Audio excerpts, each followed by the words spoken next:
बॉयफ्रेंडनं प्रेमाच्या जाळ्यात ओढलं, तिचे नको ते फोटो काढले, व्हिडिओ काढले आणि त्याच्यासह 4 मित्रांनी एका तरुणीसोबत जे केलं त्यानं महाराष्ट्र हादरलाय। नेमकं हे प्रकरण काय आहे सांगतो, पण त्या अगोदर थोडक्यातला फॉलो करा।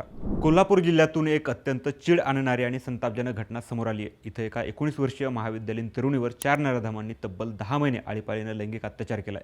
तिचे आक्षेपार्ह फोटो आणि व्हिडिओ सोशल मीडियावर व्हायरल करण्याची धमकी देत हा भयानक प्रकार सुरू होता। मुख्य आरोपी आदित्य शेटके यानं ओळखपत्र बनवून देण्याच्या बहाण्यानं पीडितेला मुरगुड येथील तलाव परिसरात नेलं। तिथं तिचे फोटो काढून ते एडिट करून व्हायरल करण्याची धमकी देत पहिल्यांदा अत्याचार केला। एवढ्यावरच हा नराधम थांबला नाही, त्यानं पीडितेची ओळख मित्र रणजित मुदोलकरशी करून दिली। रणजितनेही फोटोची भीती दाखवून कोल्हापूरच्या विविध लॉजमध्ये तिच्यावर जबरदस्ती केली। त्यानंतर या ससेमेऱ्यात प्रणवगिरी पालकर सामील झाला। त्यानं तिला कारमधून नेऊन अत्याचार केला। शेवटी तुझे जुने फोटो व्हिडिओ डिलीट करून प्रकरण मिटवतं असं खोटं आश्वासन देऊन विक्रम पाटील या चौथ्या आरोपीनेही तिच्यावर अत्याचार केला।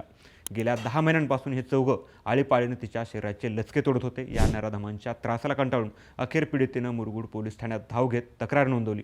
पोलिसांनी तत्काळ पावलं उचलत चौघांनाही अटक केली आहे। अशा विकृतांना नेमकी कोणती शिक्षा झाली पाहिजे, तुमचं मत कमेंटमध्ये नक्की सांगा आणि राज्यभरातील अशाच महत्त्वाच्या अपडेटसाठी थोडक्यातला फॉलो करा। बातमी म्हणजे थोडक्यात।